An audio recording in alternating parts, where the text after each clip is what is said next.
Bem-vindos ao Grupo Marcos, eu sou Carlos Luiz, você está no Nova Geração 155, o sentido do morrer. Atenção, vou ler um trecho da introdução à abertura do livro Depois da Morte de Leon Denis. Particularmente, até hoje, é a introdução literária mais bela e poderosa que eu encontrei na minha existência. Nada se aproxima do impacto dessa introdução, se você quiser senti-la, se você quiser abrir seu coração. Eu vou ler apenas os primeiros parágrafos para que você tenha um pouco essa experiência, né? Vou ler, vou comentar um pouco, mas é uma peça artística, né? Quase uma poesia. Então, além de ser entendida, ou melhor, para ela ser devidamente compreendida, ela tem também que ser sentida. Certo? Então, é o intelecto e o coração aqui interagindo. Não precisa dizer que foi escrita pelo continuador de Allan Kardec. Olha que bonito. Parece para quem gosta de cinema, né? É aquela abertura cinematográfica ampla. Você lendo, você imagina aquelas grandes e poderosas imagens. Como começa Leon Denis? Primeira linha, primeiro parágrafo. Vi, deitada nos seus sudários de pedra e de areia, as cidades famosas da antiguidade. Cartago em seus brancos rochedos, as cidades gregas da Cilícia, o campo de Roma, com seus aquedutos trincados e seus túmulos abertos, as necrópolis, a cidade de mortos que dormem seu sono de 20 séculos sob a cinza do Vesúvio. Vi os últimos vestígios das cidades antigas, outrora formigueiros humanos, hoje ruínas desertas que o sol do Oriente queima com as suas ardentes carícias.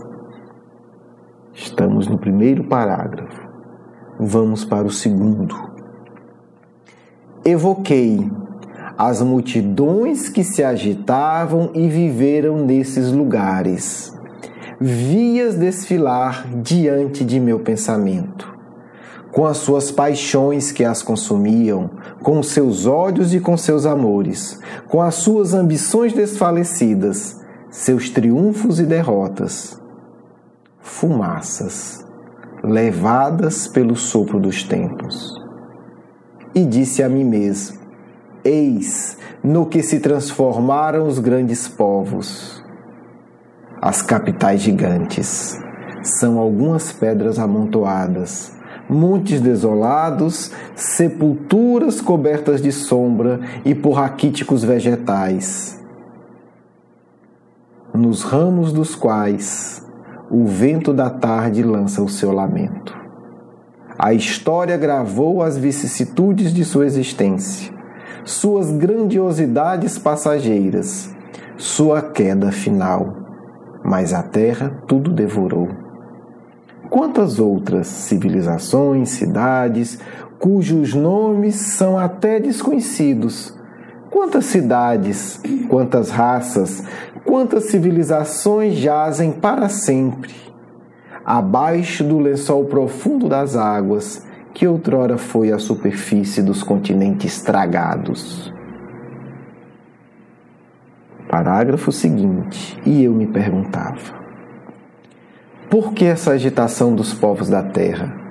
Por que essas gerações que se sucedem como camadas de areias trazidas incessantemente pela vaga para cobrir as camadas que as antecederam? Por quê? Por que esses trabalhos, essas lutas e esses sofrimentos, se tudo deve ser conduzido ao túmulo? Os séculos, esses minutos da eternidade, viram passar nações e reinos e nada ficou de pé. A esfinge tudo devorou. E continuando. Na sua correria, para onde vai então o homem? Para o nada ou para a luz desconhecida? A natureza sorridente, eterna, enquadra nos seus esplendores os tristes restos dos impérios. Nela, nada morre, senão para renascer. Leis profundas de uma ordem imutável preside suas evoluções. O homem, com suas obras, é o único destinado ao nada e ao esquecimento?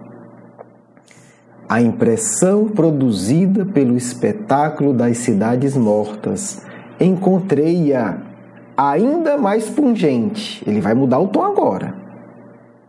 Ele vai falar agora de uma experiência ainda mais forte do que a que ele teve vendo essas cidades mortas.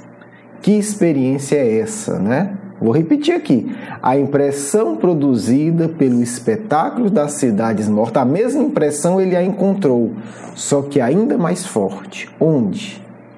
Diante do frio despojo dos meus próximos, daqueles que partilharam da minha vida. Então, uma impressão, olha que curioso, né? Um espírito capaz de ver, de visualizar tudo isso e de sentir. Mas ele diz que uma impressão ainda mais forte, mais poderosa, ele encontrou diante dos cadáveres, da morte daqueles que partilharam com ele a vida. E agora ele vai descrever essa experiência. Só que ele fala de uma linguagem forte, não é para covarde. Olha o que é que ele diz, para você e para mim. Um daqueles que você ama vai morrer. No mundo que tem medo até de falar a palavra morte, é bonito isso. Um daqueles que você ama vai morrer. Debruçado sobre ele, o coração apertado, você vê estender-se lentamente, sob os seus traços, a sombra do além. O fogo interior lança apenas pálidas e trêmulas luzes. E eis que se enfraquece ainda mais, depois se apaga. E agora, tudo o que nesse ser atestava vida, esse olho que brilhava, essa boca que emitia sons, esses membros que se agitavam, tudo está velado, tudo está silencioso, tudo está inerte. Sobre esse leito fúnebre, há somente um cadáver. Que homem não se perguntou sobre a explicação desse mistério? E durante essa vigília noturna, né, esse período em que o ser morre, o ser amado morre até o enterro, nesse diálogo solene com a morte, que homem, diante desse diálogo solene com a morte, pode não pensar no que o aguarda a ele mesmo? Quando morre alguém que a gente ama, que a gente conviveu, nós somos convidados a esse diálogo solene com a morte. Porque de uma forma ou de outra a gente se pergunta, para onde foi? E depois se pergunta, para onde eu vou quando chegar a minha vez? Esse problema nos interessa a todos, pois todos nos submeteremos à lei. Está falando da lei da natureza, da morte. Importa-nos saber se a esta hora tudo está terminado, se a morte é apenas um melancólico repouso no aniquilamento, ou ao contrário, a entrada numa outra esfera de sensações. E eu vou parar aqui com essa palavra final, sensações. A morte é a entrada numa outra esfera de sensações. E com esse golpe de pena, escrevendo 3 palavras, esfera de sensações, Leon Denis decreta para as pessoas que prestam atenção no que ele escreve o fim de uma polêmica que atravessou os milênios e até hoje está atual na cabeça de certas pessoas. Separar mundo físico de mundo espiritual de forma extrema. A morte é a entrada numa outra esfera de sensações. Sensação remete a corpo, remete a sentir, remete a sensório. O que ele está dizendo aqui para quem quiser ler é: não apenas a sua individualidade continua, você continua, meu filho, a ter sensação, coceira, frio e calor, de uma outra forma, mas continua tendo. Você continua tendo, se você desenvolver um bom gosto de música, tendo a alegria de sentir o prazer de uma música boa e elevada. Só que você vai sentir não mais a música pelos seus ouvidinhos. Você vai sentir a música penetrando todo o seu corpo. Por isso é uma outra esfera. É sensação de uma forma muito mais elevada. Mas é sensação. Lá na frente, para complicar... Aliás, eu não vou lá para frente não. Vai ficar para outro programa, porque eu ainda quero tocar no outro assunto, né? A gente vai deixar essa parte para depois.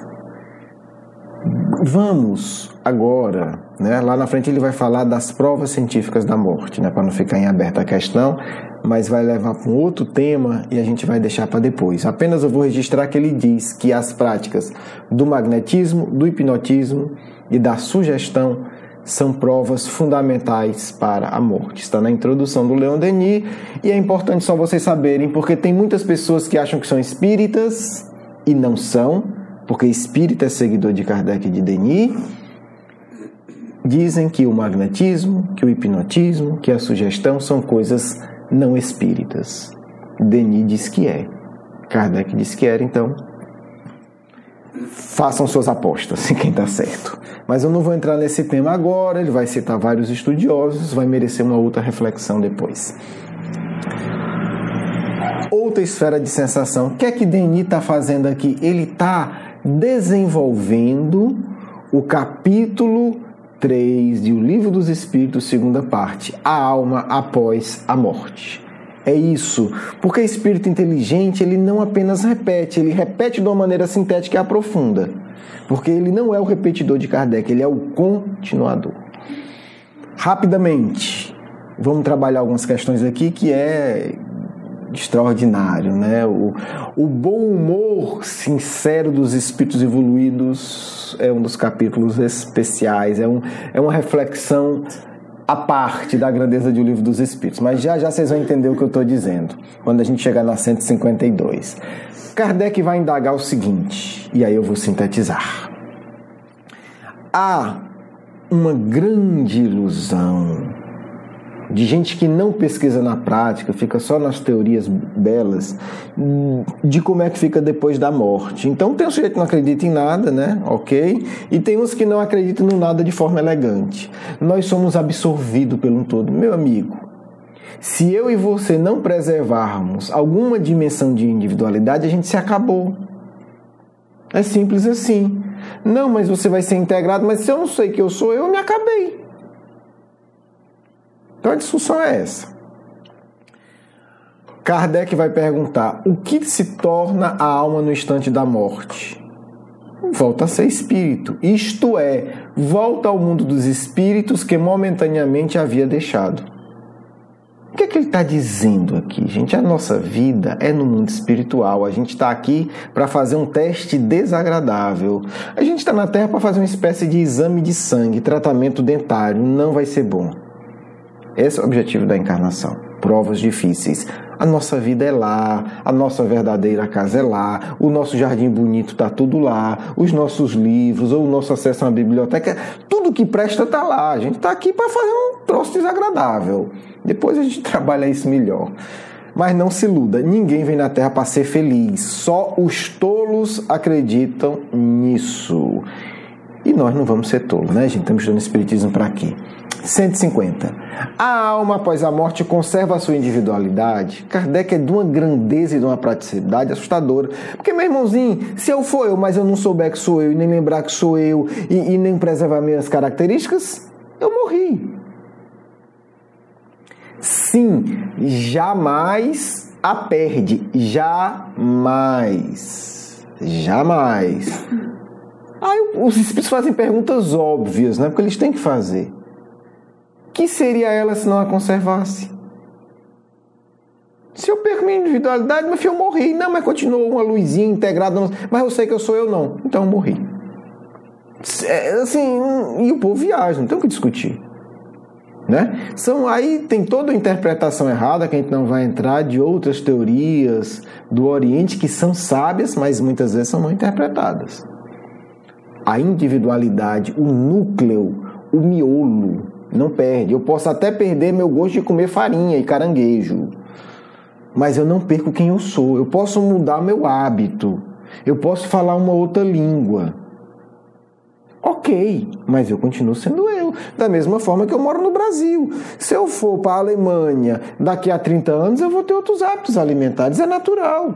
Mas eu não vou deixar de ser o Carlos Luiz. Não vou deixar de ter os meus traços profundos. Tá certo? É isso que Kardec está falando, das características profundas de individualidade. Eu posso ir morar na China e daqui a 30 anos achar que determinadas comidas que para mim hoje não fazem o menor sentido são deliciosas. Eu posso mudar. Eu vou estar falando outro idioma, eu posso achar que de repente é melhor eu me comunicar em chinês, em mandarim do que em português. Isso tudo pode mudar. Mas eu continuo sendo eu. Ok? Pergunta Kardec: como a alma constata sua individualidade, visto que não tem mais o seu corpo material? Que é uma questão da individualidade. A gente vai se ver, mas não tem mais corpo. Ela ainda possui um fluido que lhe é próprio, que aure da atmosfera do planeta e que representa a aparência de sua última encarnação, seu perispírito. Então, até a identidade do corpo a gente preserva. Se a gente é mais lúcido, a gente pode alterar essa identidade, apresentar um corpo espiritual de outra existência, mas desde que a gente tenha a lucidez de saber que é uma outra roupa, mas sou eu. O que a alma leva... Começa a ficar engraçado aqui. O que a alma leva consigo desse mundo? Nada além da lembrança e o desejo de ir embora. Essa tradução é mais ou menos. Nada além da lembrança e o desejo de ir para um mundo melhor. O que é que você trouxe da sua experiência, a vontade de ir embora? Tá aqui. Tá aí para vocês lerem. Ok. Vamos pular. Não vou ler a resposta toda. O que pensar da opinião daqueles que a alma retorna ao todo universal? E aí aqui os espíritos eles vão dar uma resposta, gente, que é cirúrgica. Para quem entende que Kardec está dialogando com doutrinas, né, que a pessoa se aniquila. E aí os espíritos eles não vão apenas ensinar, eles vão mostrar onde está o erro, sem entrar em polêmica. É coisa de gente que sabe das coisas. Vamos lá. Olha como é que os espíritos respondem. Qual é o pano de fundo? Uma série de teorias do Oriente mal interpretadas, dizem que o indivíduo se integra na vida cósmica e perde a individualidade. O indivíduo se integra, mas ele não perde. Como é que os espíritos vão ensinar isso? O conjunto dos espíritos não forma um todo? Ele retorna ao todo. Não constitui um mundo? Olha o exemplo como é didático, simples e profundo. Quando você está numa assembleia, num grupo, você não é parte integrante dessa assembleia? E todavia você não conserva sua individualidade? Então cada um retorna para o grupo espiritual de afinidade. E ele passa a integrar aquele grupo. É verdade, você retorna a um todo universal. Seja o que esse todo significa para a sua individualidade. Mas o fato de você estar integrado nessa individualidade, nessa coletividade, não significa que você perde a sua individualidade. E aí a pergunta que eu mais gosto. A 152. Imagina Kardec perguntando para quem está morto o seguinte, né? E eles respondendo. Que prova podemos ter da individualidade da alma após a morte? Quer dizer, Kardec está escrevendo no Livro dos Espíritos, vendo que são respostas diferentes. Mas é óbvio que ele sabe, mas ele quer dar o espaço, né? Como que ele está levantando a bola para os espíritos chutarem. Olha que chute. Poderoso. Acho que furou até a rede. Não foi apenas um golaço, como se diz. Que provas podemos ter da individualidade da alma após a morte? Estamos falando para quem entende comunicação mediúnica. O que é que ele diz? Não tendes essa prova através das comunicações que recebeis? Porque se os espíritos se tornassem perdessem a individualidade, as comunicações eram todas idênticas. Ou não teria comunicação. Mas eles continuam. Se fosse cego, se não fosse cegos, vereis. Se não fosse surdos, ouvireis. Pois com muita frequência uma voz vos fala e vos revela a existência de um ser que está fora de vós. O que é que ele está dizendo? Até a comunicação com os anjos guardiões, com os espíritos amigos, é uma revelação.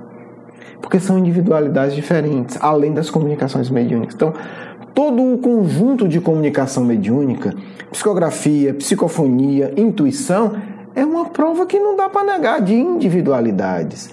Quem já foi para uma reunião mediúnica minimamente bem dirigida e observou minimamente, quer dizer, não estava cego nem surdo, viu que são individualidades muito diferentes e muitas vezes com perfil totalmente diferente do médium.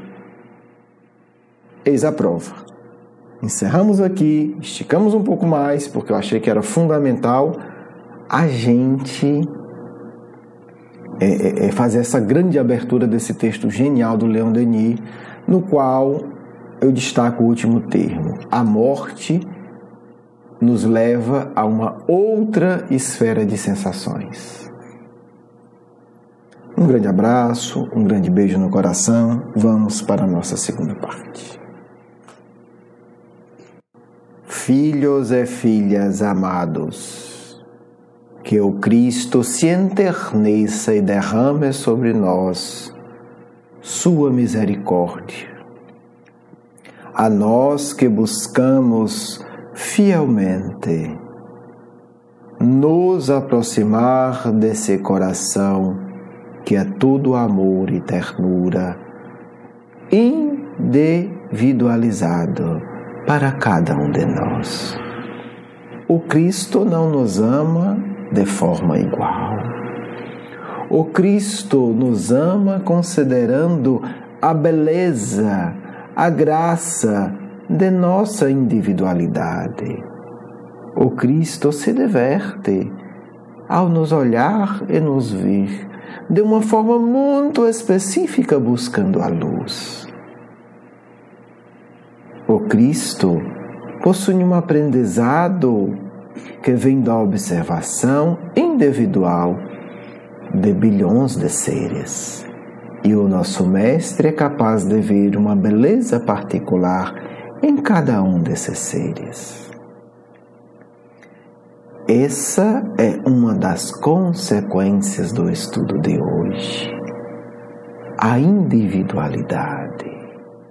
E isso é muito importante que seja entendido.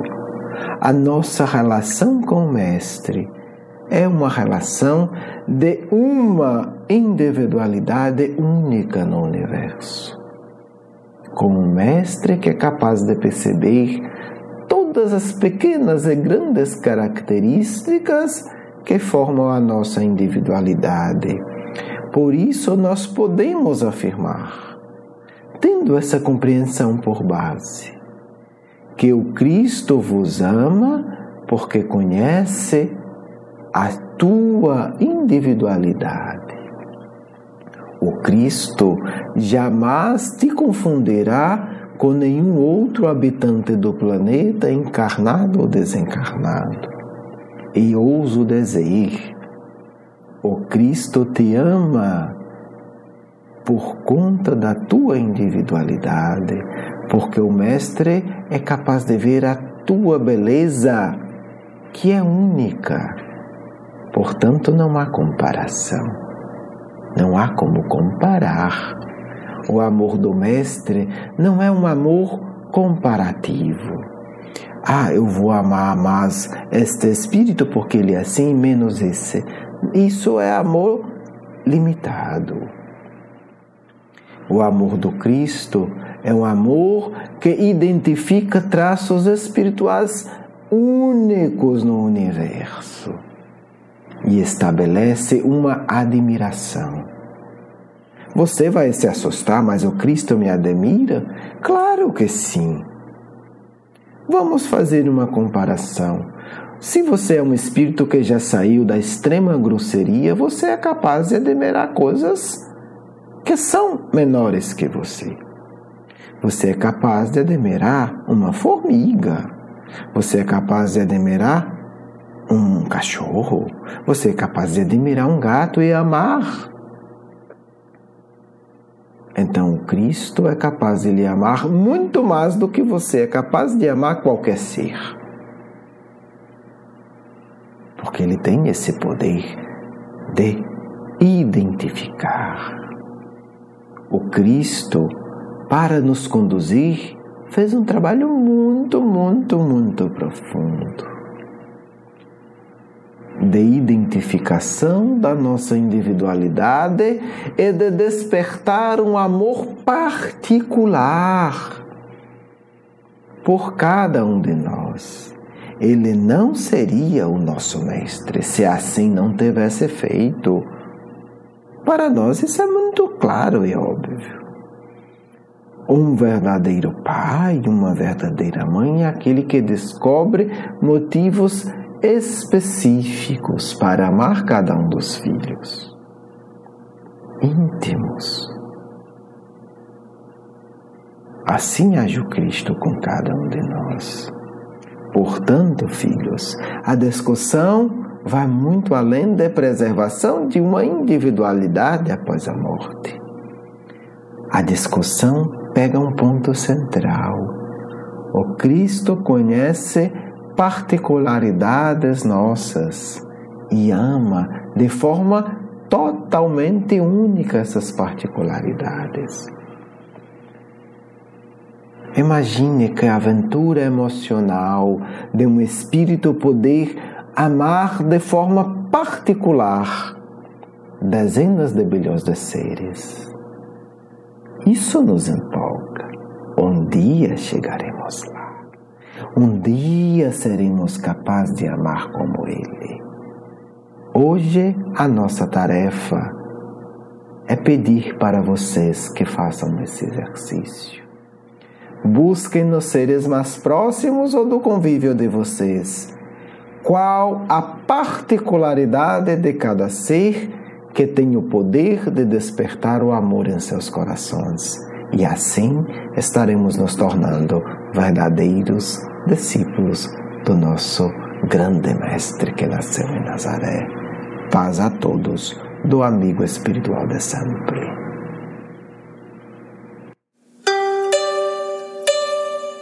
Quero agradecer o seu carinho, a sua atenção. E para conhecer mais do nosso curso Educação Espírita, um convite à juventude, do nosso programa Nova Geração e os nossos livros, por favor, visite o nosso blog, grupomarcos.com.br. Você é muito bem-vindo. Um grande abraço.